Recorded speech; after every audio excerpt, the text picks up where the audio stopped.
Welcome back to the LOOPcast. It's Tom, Erica, and Josh. We have so much news to be covering today, but I think I'm personally very disturbed by what I saw last night.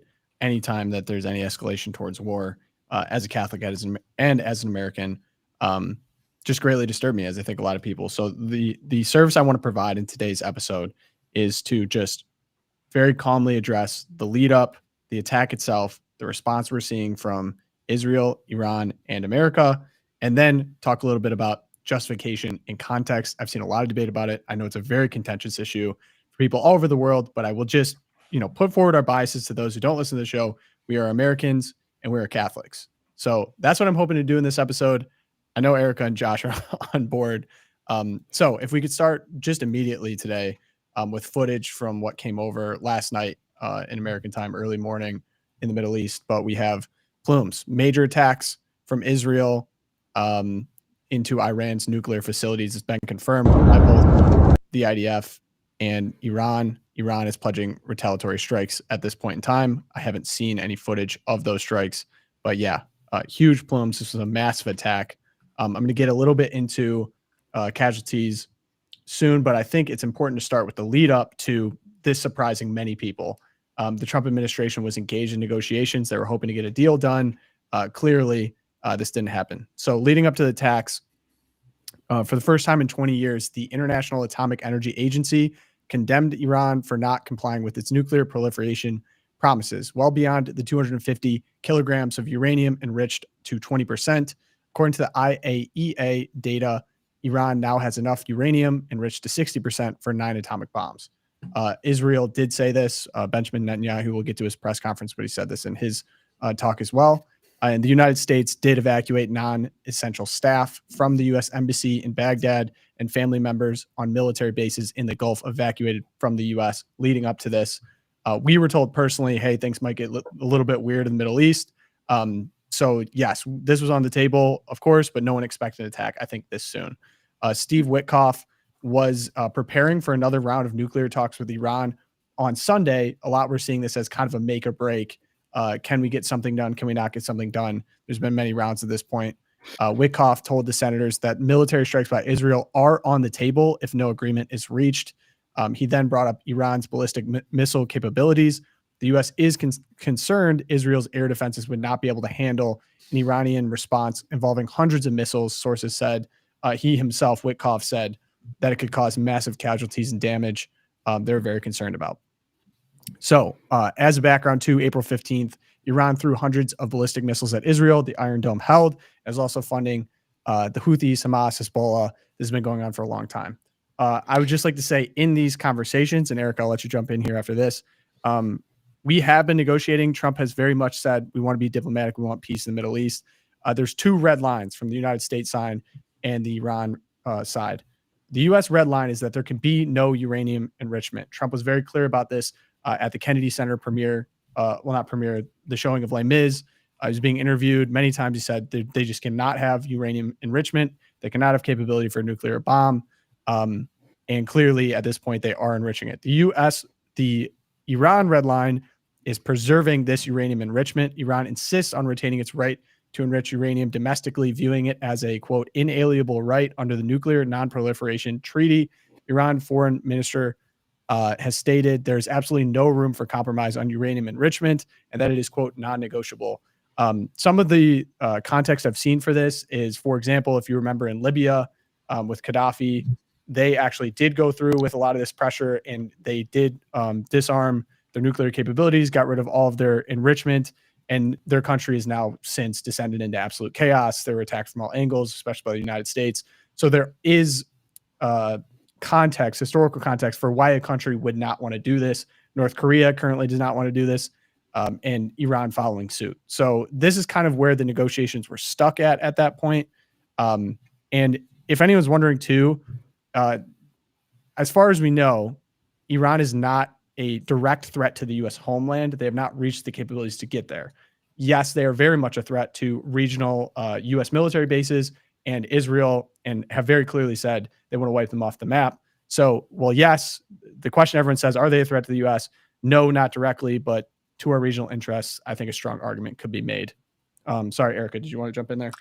No, I wanted to just expand a little bit on the leading up to the attacks, and now I've lost track of where I was. Yeah. So the senators who Witkoff was meeting with were sort of like what you would call neocon senators when he was making these points about an attack from Iran into Israel would cause massive casualties and damage. So that was about a week ago. Interesting, the April 15th attacks that people might remember. So when Iran sent hundreds of missiles over into Tel Aviv and Jerusalem, that the Iron Dome, we played footage of this. It was just amazing to watch the Iron Dome missile defense system take down all but one of the drones, I think, that was coming, or missiles that was coming over.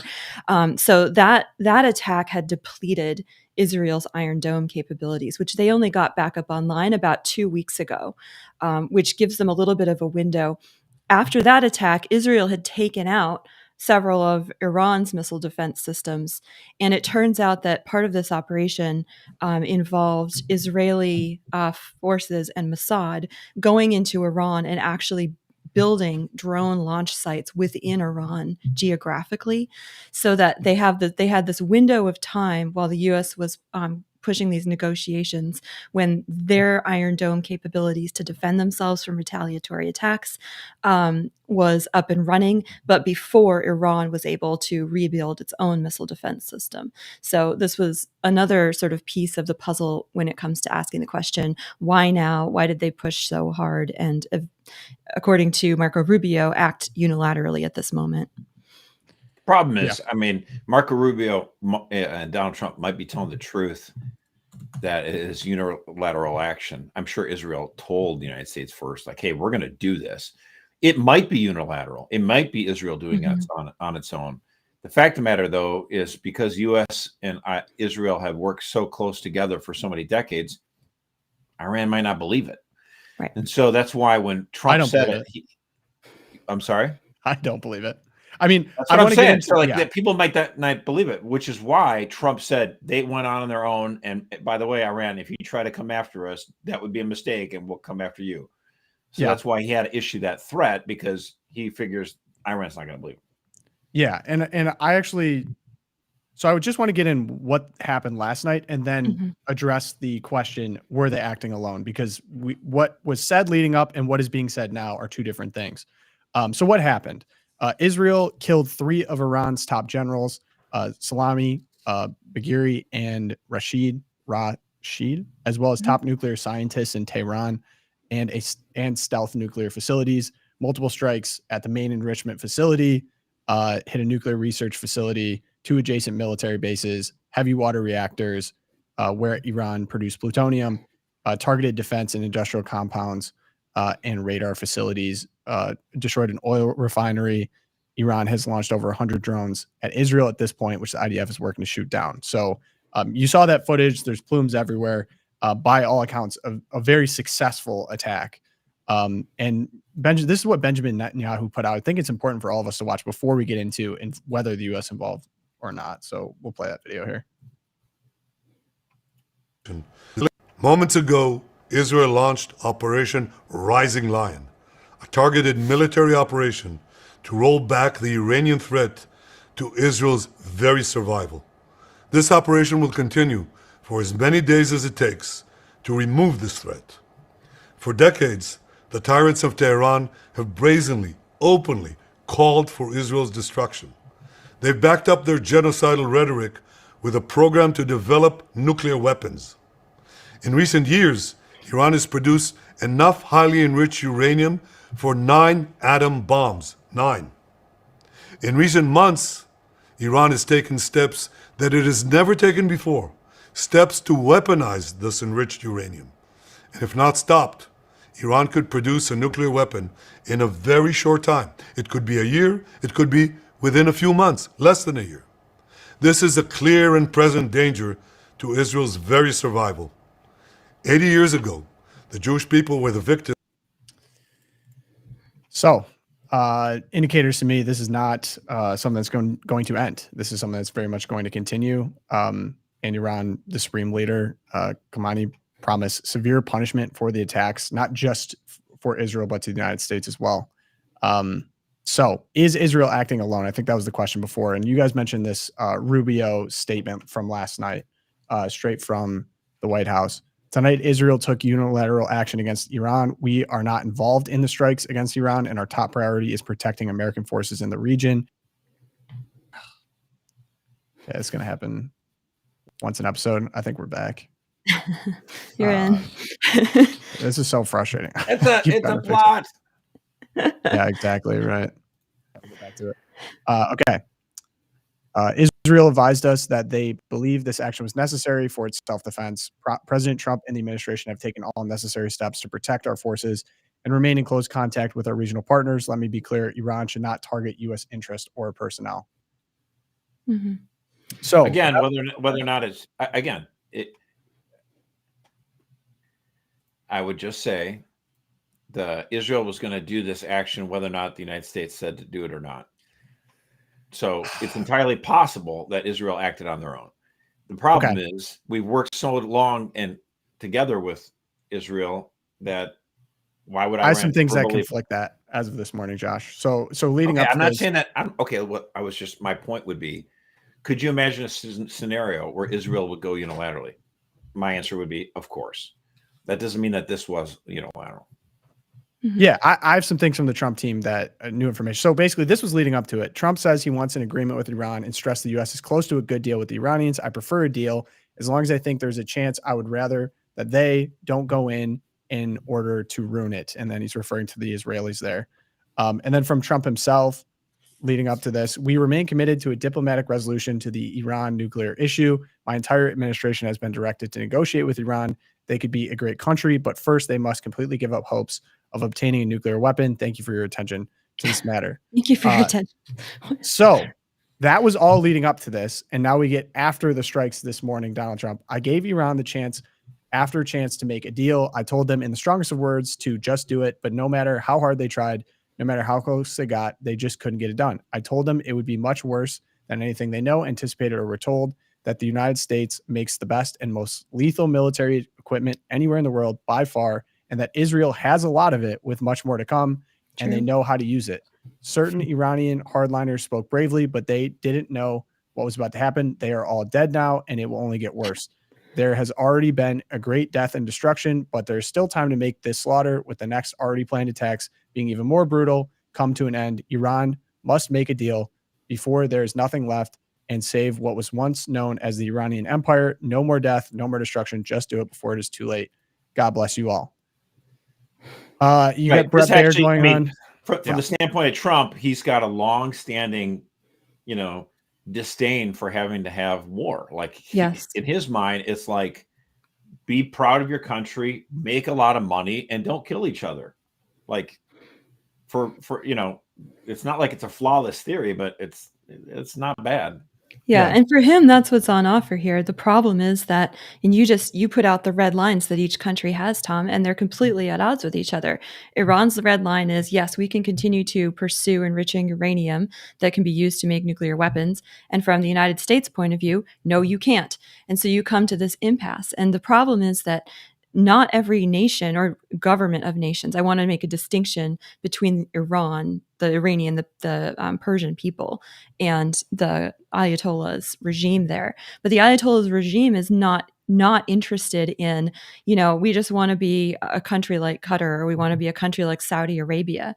This is like, they're at odds with those governments that are led by the Sunni Islamist states. They are much more hardline, and they have a real fanaticism about the death of Israel, that part of their flourishing has to be the death of Israel. And they've said this multiple times.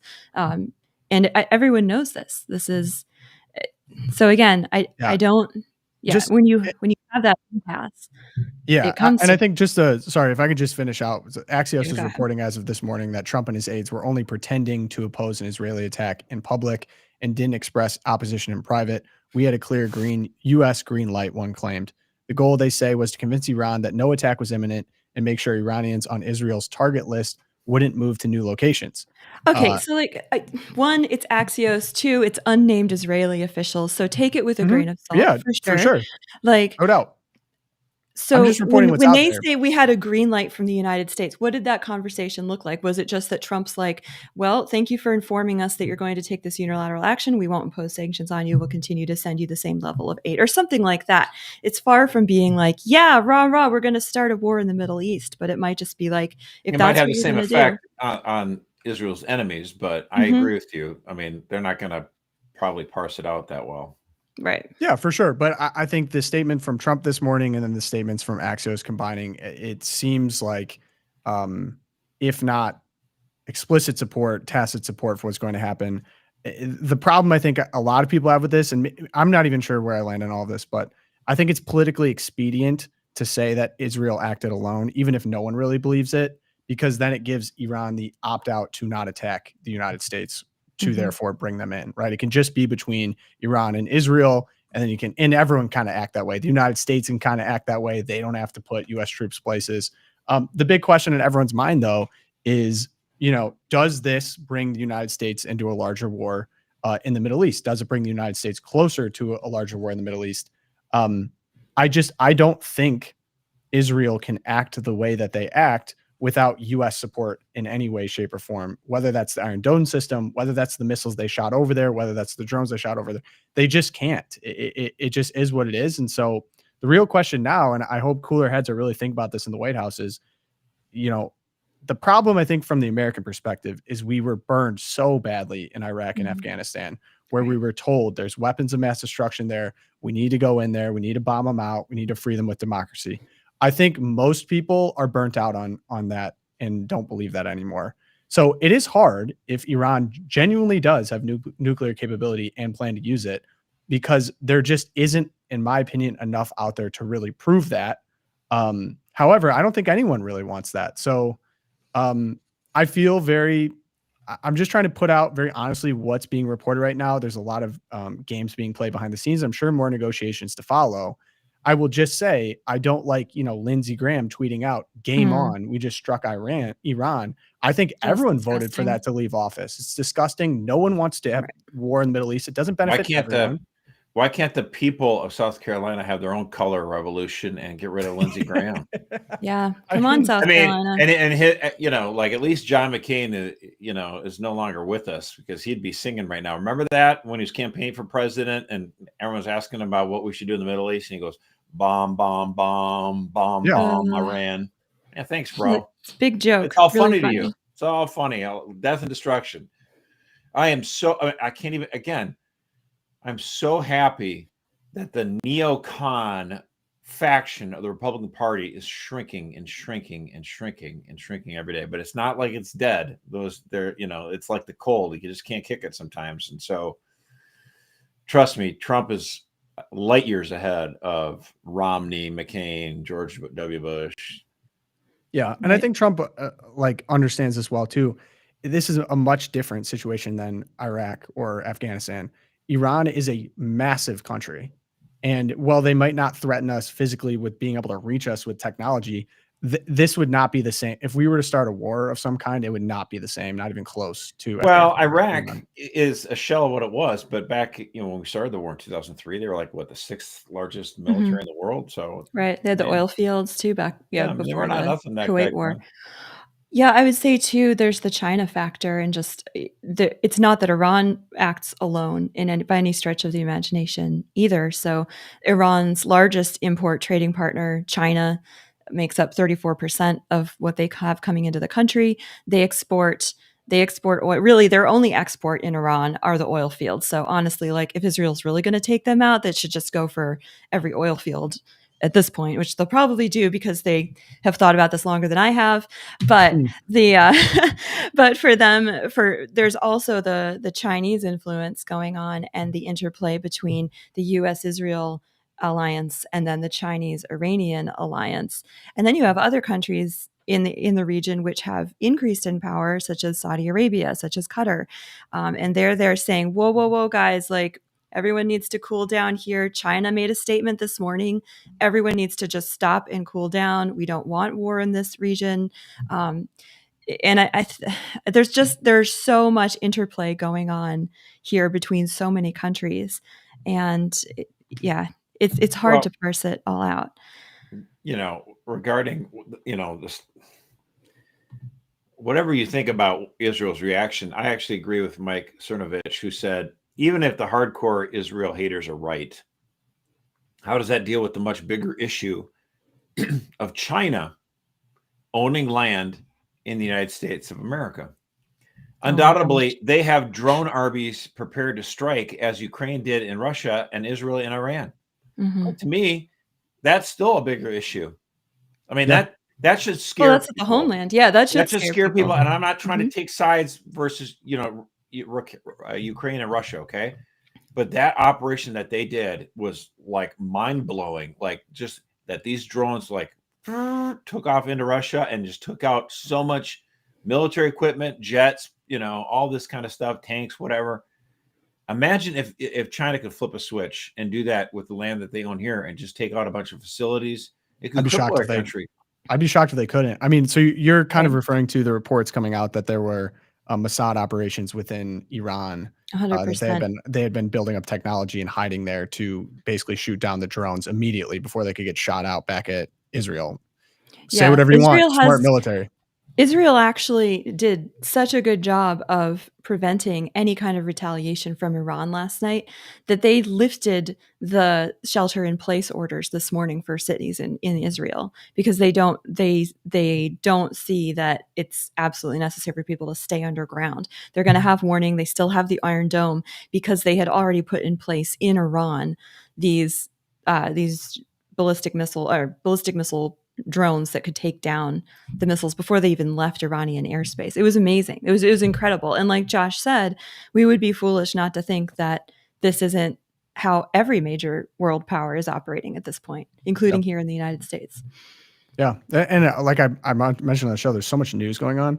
I'm continually impressed by the Trump administration's ability to just handle fire after fire after fire after fire. Like we're going to have crazy protests on Saturday. We're just thinking about the ICE rides going on in LA. And then, so that's happening. That sucks out everyone's energy. And then at the same time, we could have a war in the Middle East coming up that we've been negotiating for a long time. There's still the Russia-Ukraine thing going on. There's still, so I guess it's hard to, it's disappointing because I think I really, among a lot of other Americans, would like to be less entangled in global conflicts. And I do want peace. And it seems like they've taken a really diplomatic approach, smartly in the case, I think, of Saudi Arabia, Qatar, and UAE as a path forward for the Middle East. And honestly, I'm at this point, I don't know who, because the big conservative online, the Israel skeptic position is Israel cannot act the way that it acts right now without U.S. support. And I don't think anyone would deny that. They're basically using all these things.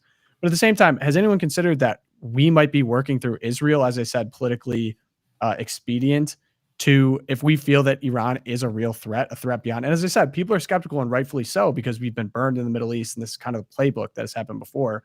But I don't know. I just feel like I'm not sure at this point. It's so raw. It's so new. The strike was very surprising. I will say we're closer now. I do think Donald Trump's diplomatic efforts in his first international trip to begin his second term, going to Saudi Arabia and some of these other countries, which are, moving towards more market, enterprises and opening up their countries a little bit more.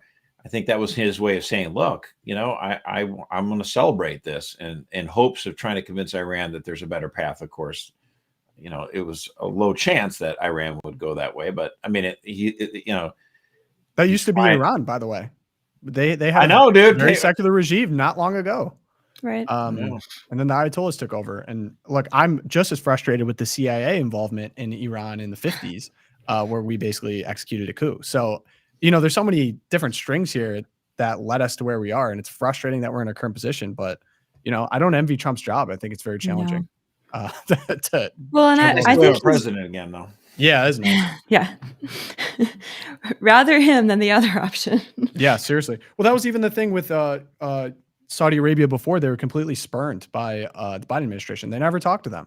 Mm-hmm. Among many other countries, apparently. I don't even think Biden was very involved with the Israel conversations, as we're finding out now. But he did open the spigot for billions of dollars to get back to Iran. So exactly. He was involved in the Middle East, just, oh my God. He's a strong word. I don't know. Oh, I know. Sorry about that. Auto pen president, whatever that was. So back to the home front. I have this question here, and this was actually shared around internal Slack about Trump potentially softening on his hardline deportation immigration stance.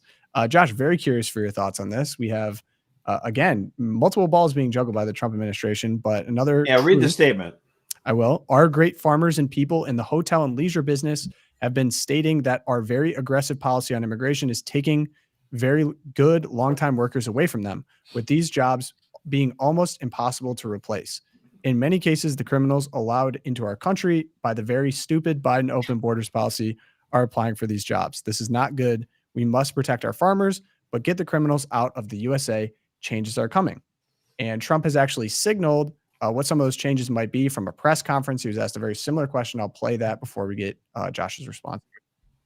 They've worked for him for 20 years. They're not citizens, but they've turned out to be, great. And we're going to have to do something about that. We can't take farmers and take all their people and send them back because they don't have maybe what they're supposed to have, maybe not. And you know what's going to happen and what is happening? They get rid of some of the people because, you go into a farm and you look and people they've been there for 20, 25 years and they've worked great and the owner of the farm loves them and everything else. And then you're supposed to throw them out. And you know what happens? They end up hiring the people, the criminals that have come in, the murderers from prisons and everything else. So we're going to have an order on that pretty soon, I think. We can't do that to our farmers and leisure too, hotels. We're going to have to use a lot of common sense on that. Is this a betrayal of principles, Josh?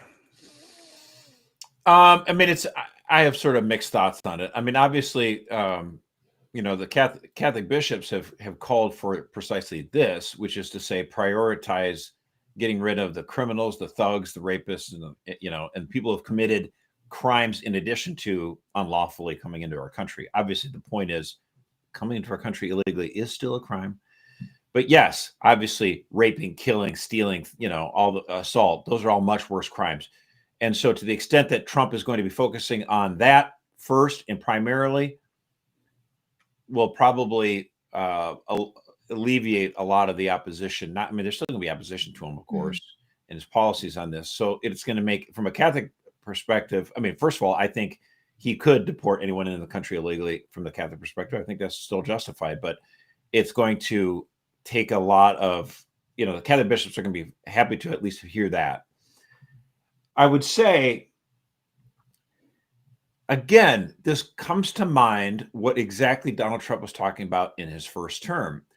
He talked about this. He said, look, the dreamers, people have been here for a long time who haven't, that aren't, committing crimes, stealing, all that kind of stuff. I'm open to some options here. Again, Democrats said, well, no, you were a fluke. You got elected, by this stupid, 200-year-old electoral college system. Right. So I'm not going to work with you on anything. We're just going to wait you out. Mm-hmm. And then we're going to open the doors and let people in. So to one extent, it's like, is it even possible to have political arrangements where you say, Donald Trump, I think, is perfectly fine having someone who's been in this country and has like a 12, 15, 18-year record of working. He would be like, yeah, I don't mind giving up path to citizenship, but it has to be, to me, I want people to be paid normal wages. And the problem with illegal immigrants is that there's an incentive by farmers and people who work in the service industry that he's talking about to pay people under the table. And then you can get them at lower wages. By the way, I live in a resort town. And by the way, I see a whole lot more help wanted signs because, oh my gosh, there's not as much illegal labor to go around. And my kids now, they're like actually getting phone calls back when they're trying to apply for jobs. So this is good. Like, not in Connecticut. It's supposed to be. Like, kids are supposed to actually work. There are jobs, and so people are like, well, who's gonna clean your toilets? Yeah, high school kids. Gosh, it is possible for entry level work to be done by people who are 15, 16, 17 years old. I did it. What is the problem here? So, I'm not super thrilled by this, but I do think, in terms of a political defense of what he's doing, it's going to be very safe for him to do that. So we'll see. So I have something I'm going to call Trump A/B testing. I saw someone say a line. I think it's perfect because he put this out pretty much immediately after. Biden let 21 million unvetted illegal aliens flood into the country from some of the most dangerous, dysfunctional nations on earth. many of them rapists, murderers, and terrorists. This tsunami of illegals has destroyed Americans' public schools, hospitals, parks, community resources, and living conditions. They have stolen American jobs, consumed billions of dollars of free welfare, turned once idyllic communities like Springfield, Ohio, into third world nightmares. I campaigned on and received a historic mandate for the largest mass deportation program in American history. Polling shows overwhelming support for getting the illegals out, and that is exactly what we will do. As Commander-in-Chief, I will always protect and defend the heroes of ICE and Border Patrol, whose work has already resulted in the most secure border in American history. Anyone who assaults or attacks an ICE or border agent will do hard time in jail. Those who are here illegally should either self-deport using the CBP Home app, or ICE will find you and remove you. Saving America is not negotiable. So what do you mean by test? What do you mean? So he says, basically comes out and be like, yeah, I'm going to soften my stance on deportation. And then he saw the public response, and then because of farmers and because of the hotel industry. And then he says this statement, but here's I actually have my hot take on this is that a solid 60% of the country agrees with both statements. Yeah. I don't think they're necessarily in contradiction. Okay. So most people are get the illegals out, get the illegals out. And you're like, okay, but this guy who's been working on a farm for 15 years and hasn't committed any other crimes, should we really prioritize him? Or if we see him, the ICE official sees him and just goes, yeah, whatever. And just don't bother trying to deport that guy. Mm-hmm. Most Americans fine. But if you got 1,000 immigrants in Springfield, Ohio, and they're all just sitting around eating the dogs and the cats, maybe send them home. Yeah. Okay. So you're making an argument upon what the public thinks. You're not making an argument upon what I think. I think that it is a betrayal, and I think that no one should be here illegally. If you want, someone mentioned in the chat, if you want to put forth a revolutionary path to somehow specifically target people who have been here for the 15, 20 years so that they can get citizenship faster, fine. But I just think most people still sting from the betrayal that has happened over the past 4 years. It's way too early to even talk this way. And then the second point is, I know people who had successful businesses that were destroyed, landscaping businesses destroyed because their competitor was hiring illegal labor under the table. I totally get it. Look, I'm not suggesting what, Trump has moved from Josh's policy to, between Trump and, George W. Bush or whatever. I get it. Yeah, and I think too, just the reality on the ground of how these deportations are taking place. So the example being the ICE action, or actually it was multiple federal agencies, their action that started the LA riots last week, right?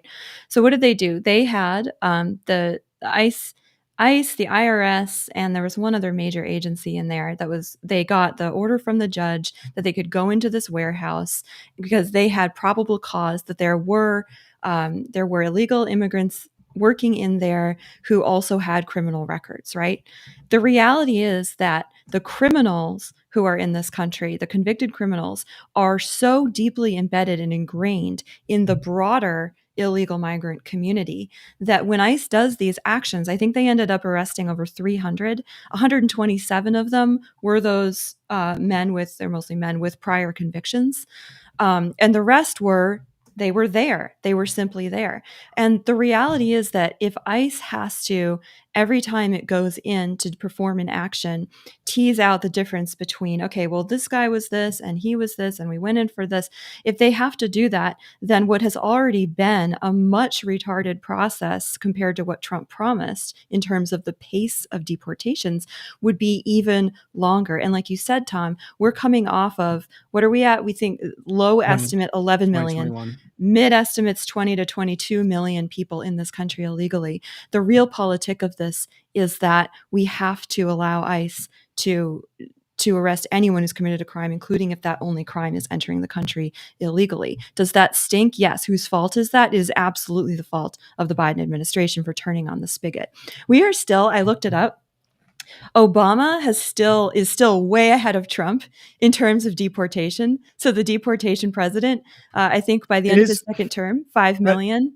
I always laugh when people bring up Trump's that stat not there because yet. It actually, Obama it's a technicality thing. He fudged the numbers, yeah. Right, exactly. He fudged the numbers. So he it makes wanted it to appear like he is tougher than he was. it's a convenient number, but When you it's get someone not across the right. border and the guy's right there at the border and they push him back, it's a deportation. Like Exactly, right. And they just going came into right back in. Ohio, finding somebody who's here illegally and returning them.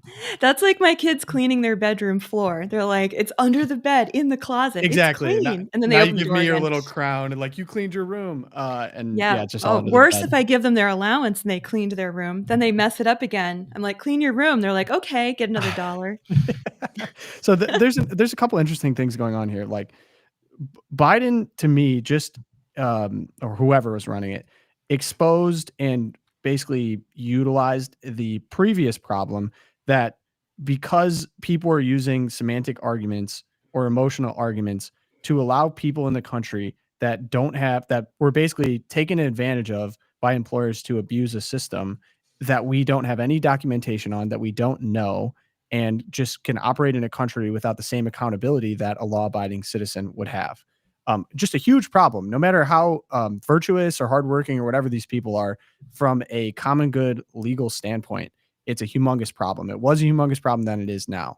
And so now we had people from 128 different countries come into this country. Some were flown here by our own government with they drop their identification at the border, come in, can make up a name. We don't know who they are. We don't know anything about their background. So the problem is that the 128 country people, we don't, just as much as we don't know about the illegal immigrants that maybe have been here 15 to 20 years, we don't know anything about them. And so they could be horrible criminals. We don't know. So it's like we have a tremendous problem here that employers were happy to take advantage of, to game a system, to destroy legitimate American businesses, and to take away. It's a safety problem. It's a justice problem. It's just the thing is so bad right now that I'm like, we can't even have these discussions. Trump, who has a lot of hotels and has a lot of businesses that benefit from this kind of labor, okay, but we'll take care of these people first. It's like, no, we need an overhaul of the entire system. And that's actually part of why, Josh, I'm coming around to your point of the big, beautiful bill. And I was frustrated with Elon. He even said he went too far. Like that bill. So what do you want? To pinch a couple pennies and then still have the problem that we had before? Or can we implement actually funding programs that would further secure our border, help ICE to actually identify people who they are, get them out of the country? Like that's the first step to me to solving this massive issue that we all just basically turn a side eye to, that was exploited by the last administration. It was a problem before. It's a bigger problem now. And it's way too early to be started talking about, I'm going to do an executive order to like parse out some things about people that we don't know, can't understand, have taken advantage of the system. It has nothing to do with people personally. Just to add one thing to that, Tom Homan would point out that we still have tens of thousands of missing children who were trafficked across that border. And this is still code red for those kids because we still don't know where they are, how they're being exploited, who has them, even if they're still alive. Like this is an ongoing emergency. So point well taken, was not the time yet to make those distinctions, for sure. Yeah. I mean, the question is, do you say every illegal you find do you say that to ICE, every illegal you find, deport them, or do you give those agents some leeway to say, let's find the worst of the worst, because there's so many we got to get going. If they've only been in the country for like 2 or 3 years, get them out. If they've been here for 15, maybe we'll worry about them next time. How do you know they've been here 10 to 15? If there's a way to know. I just think you can't in many cases. Well, I mean, look, if you run a background check on this person and you can find out like banking information or whatever, if there's ways to show this person's been here for 10, 15 years, there's ways. Sure. That require a lot of time, energy, and money. Yeah, I get it. So I think the point is, if you're talking about Trump, it's like, let's, instead of dispatching him to the farm fields, and to the hotels, let's send them to places where, you can find more of the underground economy more so. I don't know. I mean, again, you're talking about anywhere from 12 to 20 million people. There's just going to be, it's going to be a large operation. We're going to see how much it's not even a question, is Trump softening or whatever. It's really, in my mind, whether or not the American people will have the stomach to muster it, because, until you start talking about like 3 million a year being deported, it's just drops in the bucket. Yeah. We need some good news on today's episode. It's Yeah. been heavy so far. We need some good news. I have good news. Eric, what do you got? All right, so we have a date. I'm very excited. Vatican News posted this morning that they have moved Pier Giorgio Frassati's canonization to September 7th, and joining him up on the banners, St. Peter's Square, will be Blessed Carlo Acutis. So many cheers all around. That's going to be a great day in Rome. I am so tempted to see if we can do Loopcast live from St. Peter's Square on that day, because the energy is just going to be amazing. So if you'll remember, there were, I think, 380,000 pilgrims were expected in Rome Easter week for Carlo Acutis's canonization. And of course, that didn't happen because Pope Francis went to meet his maker, and we had the upcoming conclave. Josh got to go for that. Lucky Josh. And so now all of that pent up energy is just going to descend on Rome September 7th. Also, I have good news for Josh. This morning, the Pope came out and in Latin announced the first 9 saints of his pontificate. And of course, included in there is Frassati and Carlo Acutis, but also number 3, if you go down the thread there, if you could scroll down there, Pogo. Yep. Number 3 is Bartolo Oh, nice. Longo. We knew that the second miracle had been approved for his canonization, but now he will be canonized October 19th, which is, I believe, is that the North American Martyrs, or is that November? Anyway, October 19th. So maybe Josh is going to have to find his way to Rome in October. Well, my daughter is going to be in Rome for that time. And right. Her middle name is Barbara, and she was named after my mother-in-law, Barbara Smith, who passed away into eternal life on October 26th, which was actually the anniversary of his beatification in 1980. He was beatified on October 26th, 1980. So is there a future saint that sounds more like a Dominican Republic baseball player? Bartolo Longo. I don't think so. Because it's so, there's that famous baseball player, Bartolo Colon. Yeah, Colon, legend. Yeah, but I am totally stoked by that. Former satanic priest becomes in fire with the Catholic faith. Gets a basilica to the Holy Rosary built in Pompeii.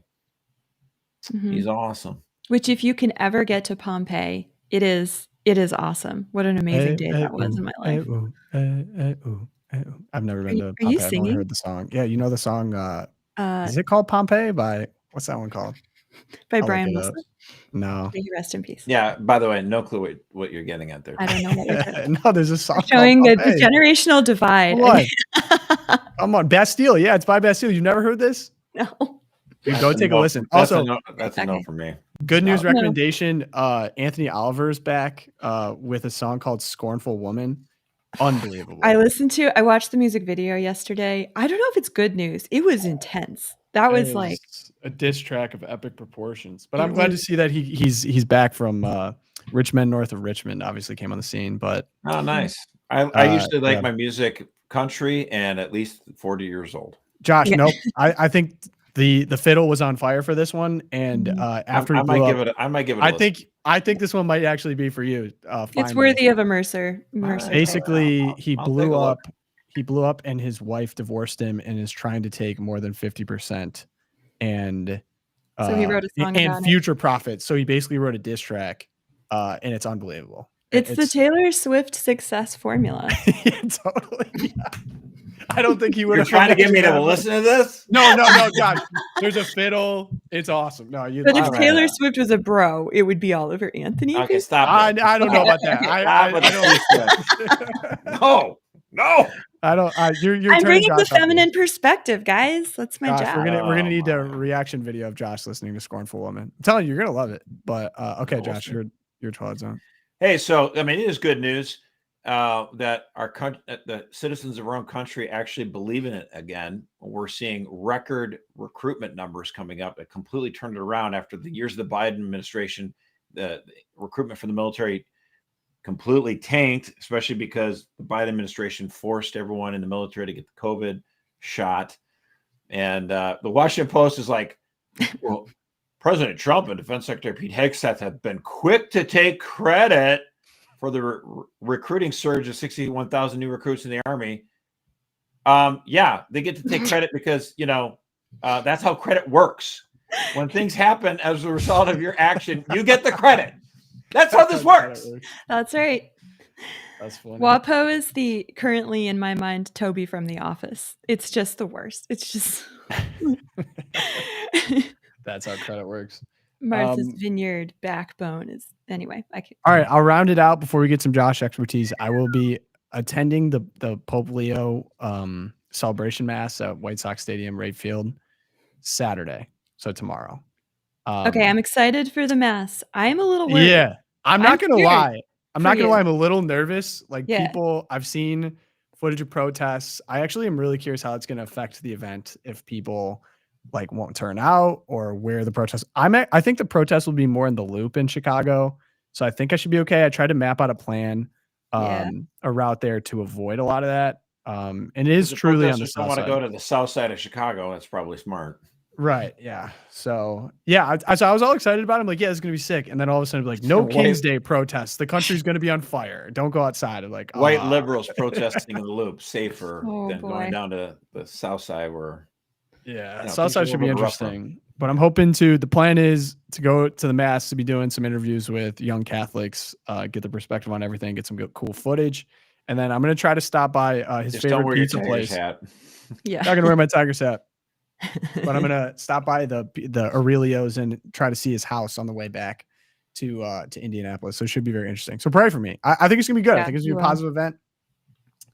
And we'll see what. I guess the problem is I saw. Did you guys see Florida sheriffs talking about these protests?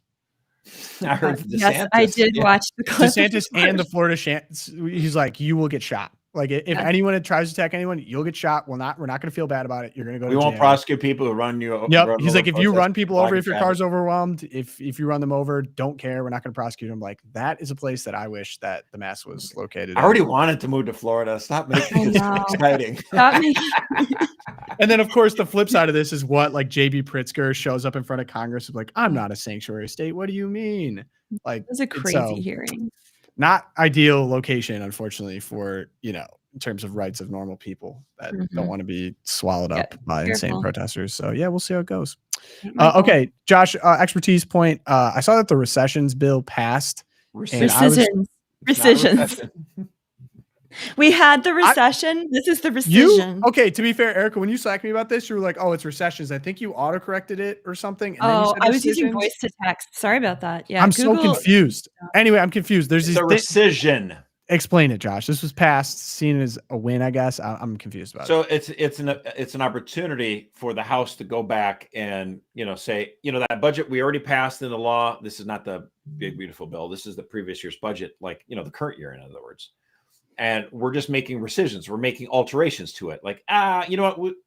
I know we passed the bill for X billions of dollars for this, but you know what? We don't need it. We're just going to cut it out. So it's a rescission. It's a change. It's a cut. And this rescission package will include massive cuts and defund NPR, PBS, and a lot of cuts to USAID. It passed in a squeak, 214 to 212 out of the House. Amazing. We have endorsed these cuts, of course. Here's the interesting thing. This rescission package does not and cannot be filibustered. So if you get a simple majority in the Senate, boom, you can defund NPR, PBS. It's going to be beautiful. Do it. It's time. Sweet. Let's go. Sorry. NPR, which is, what was it? NPR, every single one of their editorial staffer in DC is a registered Democrat. I'm actually surprised by that. Actually, I have to tell you that. I did not think that would be the case. I would have thought at least a few of them would have been registered with the Communist Party. Right. Thank you for the clarification. We got Twilight Zone now. Erica. All right. I'm going to go with, you took Padilla. I did, yeah. We can do a bipartisan effort. We can We'll we do can it by combine. because I have Padilla's response. If you want to tell the Oh backstory, gosh. I can right. say how I responded. Go ahead. Yeah. So we got the Ultimate Theater Kids in DC at it again. Alex Padilla, senator from California. Yep. Yep. Okay, thank you. Senator from California. He crashed Chrissy Noem's press conference, DHS press conference, and this is what happened. I'm Senator Alex Padilla. I have questions for the secretary because the fact of the matter is a half a dozen violent criminals that you're rotating on your heads off. Every time. How many of our ICE agents have been doxxed for doing their duty, how they have been targeted. So Right, for the audio audio. listeners, it didn't even catch it in this clip, but he started lunging towards the stage and he didn't identify himself. And so the security guards were like, okay, you can't do that. And then he's like, I'm a senator. And they pushed him out of the room. And then the outside, you get the finale here. I believe he was tackled to the ground. He got detained. Still resisting. Yeah. Resisting the whole way because, he's doing what Gavin Newsom wishes he could do, get arrested and get all the attention for it. Ridiculous. And I will say also the conclusion of this was funny to me. He ended up meeting with her afterwards. They had a meeting like 15 minutes after. I'm told Noam is in a meeting with Senator Padilla right now. After I stopped recording, my team witnessed him being taken to the ground by the FBI. This is from Bill Malugan. Shout out. Noam tells me she had a 10-15 minute meeting with Padilla and that they swapped phone numbers. Says it was cordial and beneficial. He had concerns about ICE operations and they opened up a line of communication. Said it was a good meeting, etc. So that was what happened. Erica, you have his response? Yeah, we have his. He then got on. So he meets with Kristi Noem. He wasn't even booked. Like everything was just, ironed out. And then he gets on with his video explaining what he says really happened. Oh gosh. This is like a big old soap opera. You could have just texted her. It's not like there's no. Oh no, he couldn't have. I guess. Go ahead. Phone numbers. Here we go. And I just couldn't accept the rhetoric anymore. So I had the audacity to try to ask. Audacity of hope. I introduced myself. I'm Senator Alex Padilla, and I have a question. And it took all of maybe a second for multiple agents to forcibly remove me from the room, to pin me on the ground and handcuff me. And I just couldn't. Yeah. Secretary, I want to know why you insist on. So I want to say thank you to every single person that has been able to do. Yeah. So then you can introduce immediately myself. go and play the video. He did not identify himself. You can literally watch the video. This was along the lines of watching the NPR reporter covering the fiery but mostly peaceful protests in LA earlier this week, where you're like literally watching people burning things behind her. And she's like, it's fine. Everything's fine. Oh, that was a bang. Oh, we've had a few of those bangs. And then he's like, I came to it. I identified myself. I said my name. He didn't identify himself till the agent had pushed him halfway back to the door. It's just straight up lying. But here's why he had to do it, because the Democrats, all they have right now is this theatrical, we're going to prove that we're going to get thrown to the ground by federal agents. We need to have these visuals. And unfortunately with some people, this still works because they. Did you see what Gavin said about it? Oh yeah. Gavin? Said, if they handcuff a U.S. senator for asking a question, imagine what they would do to you. Exactly. That's I'm a exactly the pro-life point of activist. this. I wouldn't be surprised if. They Then threatened to quick quote tweet. 5 years ago, you threatened to throw me in prison if I went to church. Yeah. You literally arrested people who were surfing come on, bro. alone on the beach during COVID. While you were eating at the Ask lunch Mark table. Hawk what'll happen, right? Mhm. Yeah. Did you see what the Lincoln Project had to say about it? Oh, I did see what the Lincoln Project. Because people are just so ridiculous. Like this is so soap opera. Arresting officials from the opposing party is authoritarianism 101.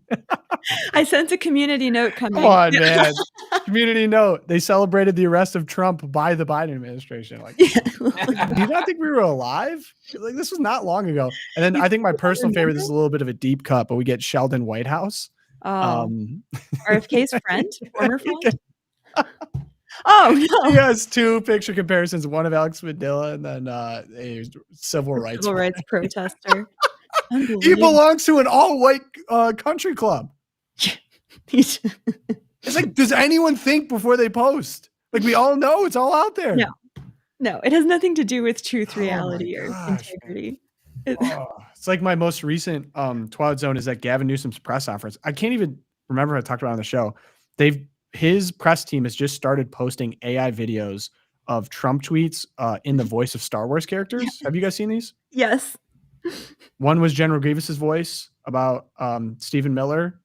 And I'm like, someone brought up, it's an evergreen tweet. It's like, liberals they don't consider facts. They don't consider history. Their entire worldview is based entirely in fiction, like fictional stories. And that Hitler is bad. That's 1 and 2. So that's about the only 2 things they got.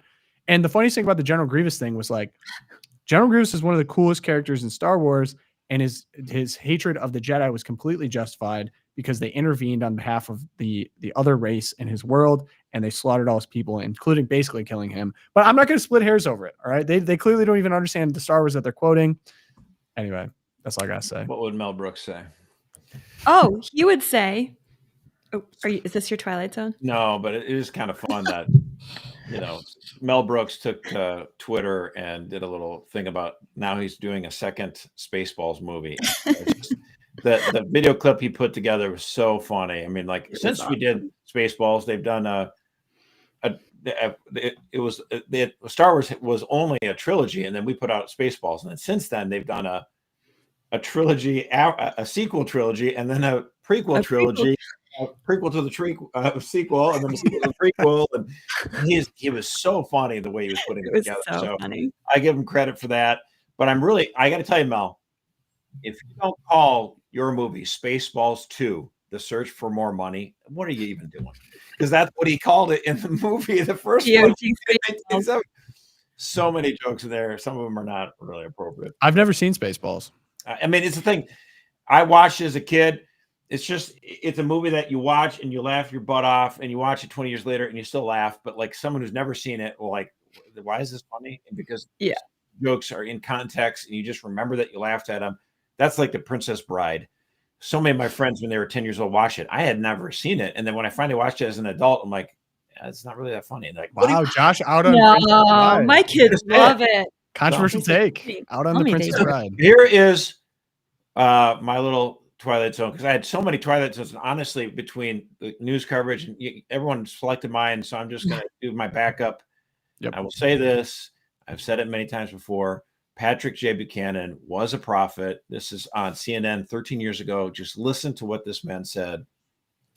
Is an emerging superpower by 2020, economically and militarily. It'll be the dominant power in Asia, and I think an emerging superpower. Look, if they but we're not dead by 2025. Well, the United States I was worried. 2025. What concerns me is what's happening here at home. That we seem to be disintegrating as one nation, under God, indivisible. All those things we had, it seems to me we're losing. We are very much at war with each other, and it's over ideology, politics, religion. Philosophy, everything, and the terms we're using on each other. I mean, I'm on cable as you are. I mean, every day somebody's calling somebody else a racist. We didn't use those kinds of terms on each other's, even during the Civil Rights era. No, it's true, but your book has a chapter called The End of White America, right? Which it's a startling term, and I'm curious what you mean, because isn't the end of white America, as we see the rise of Hispanics, a good thing? Proof that America is a melting pot, that anybody can succeed here, no matter the color of your skin or your religion or whatever. Well, I'm a little concerned when people say, Pat, the majority of people looking like you, that's coming to an end, Pat. So let me say this. What's wrong with this is the idea that when whites are a minority in this country in 2041 and Hispanics are 150 million, what is going to hold us together when we don't have a common religion, we don't have common beliefs about right and wrong and morality as we used to?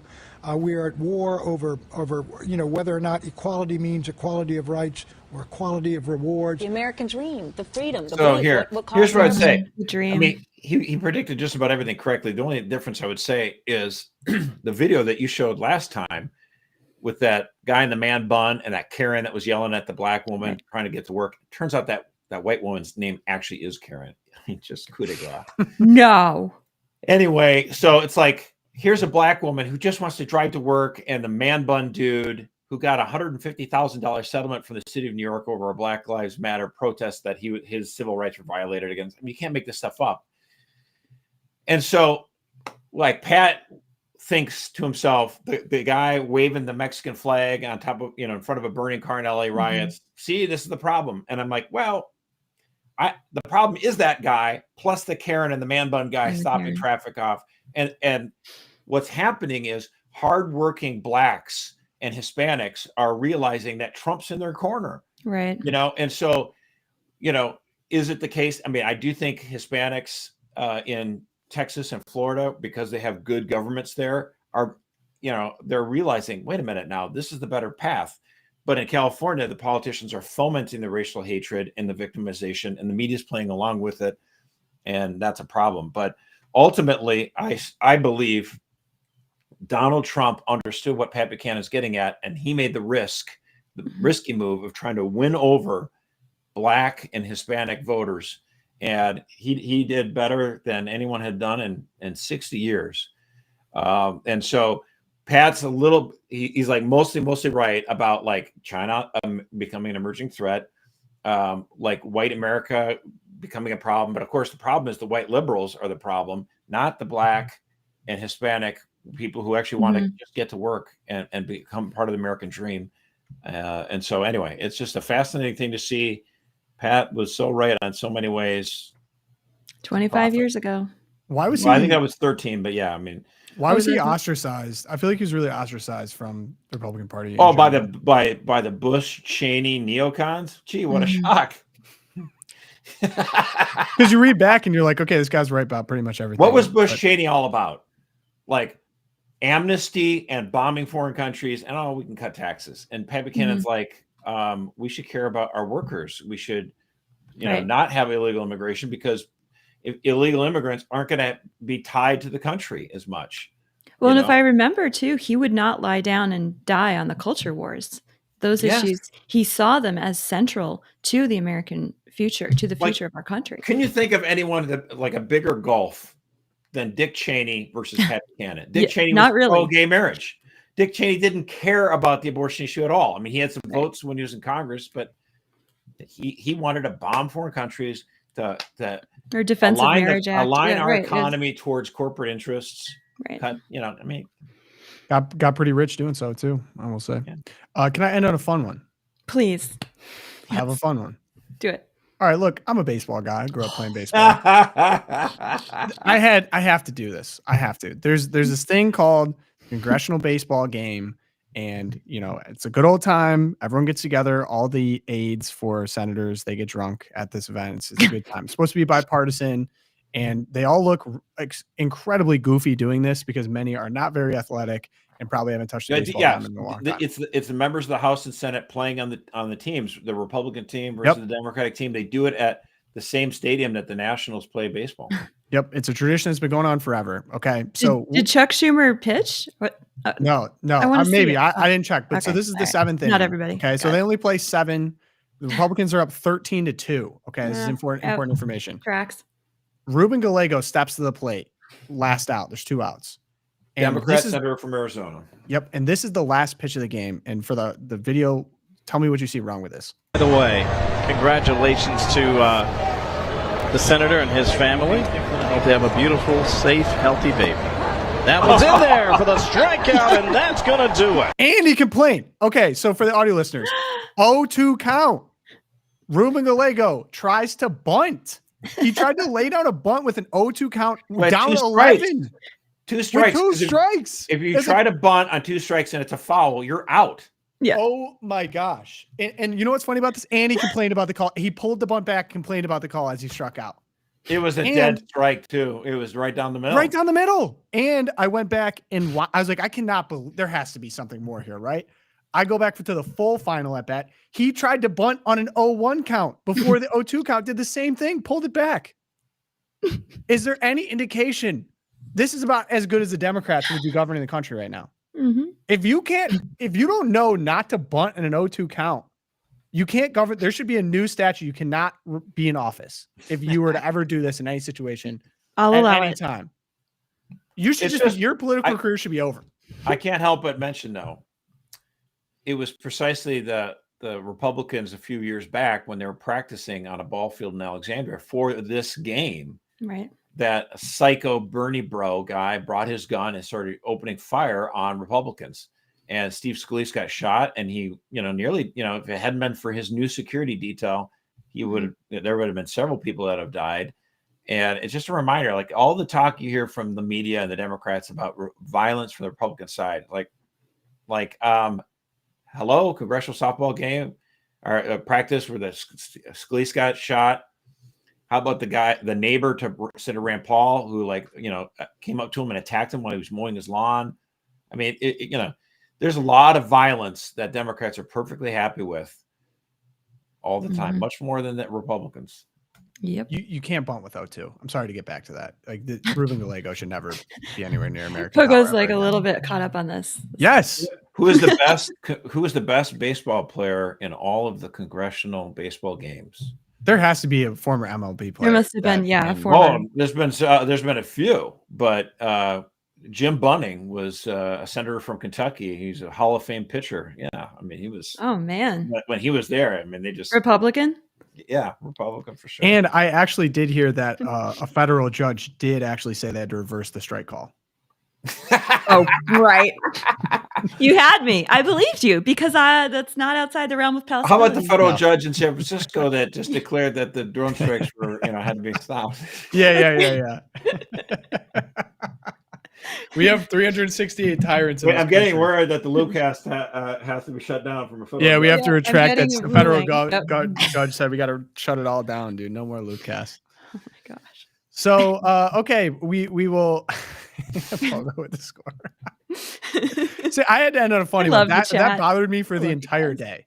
The fact that anyone would ever step to the plate and bunt 0-2. Actually, I had 2 meetings with Pogo yesterday, and it came up in both. Both times. Like, I can't. I'm still hot about this. You need to. No talk wonder about you lost. We need to talk about this. So hey, we did. I hope he on for his reelect. I hope he also whiffs. Yeah, exactly. That'd be great. Try to bunt. Yeah, I did a deep dive video. Posted really yesterday on Pride Month. Where did it go? Got a lot of thoughts on that one. Simon did a great job editing. So if you want to pop over to the YouTube, LOOPcast YouTube, it'll be right there. Deep dive. You shall see some Pride logos. It was fun crafting that one up. So check that one out. Get ready for some coverage from the Pope Leo event. I'll probably be posting some stuff on social media, and we're going to have a whole campaign coming up from Catholic Vote about actually inviting Pope Leo home. Mm-hmm. Very exciting you stuff. can find out how to join that petition by making sure you're subscribed to the Loop, right? Every morning you get it. And in the Loop are multiple opportunities to sign the invitation to Pope Leo XIV to come home and preach to us on his native soil. It'll be super, super fun. So make sure you're Or just go to catholicvote.org/Pope Leo. There you go. Lots of fun content. And happy Father's Day, a little preemptively to happy Father's Day, guys. all the dads out there. I hope you get spoiled on Sunday. If I survive my Saturday barbecue. Todd's gonna mow the lawn and grill himself some steaks. Yeah. Oh yeah, that's the dream right there. I'm gonna smoke some chickens. Thanks everyone for tuning in. Pray for us. Pray for you. St. Thomas More, St. Fidelis, Our Lady of Guadalupe. Pray for us.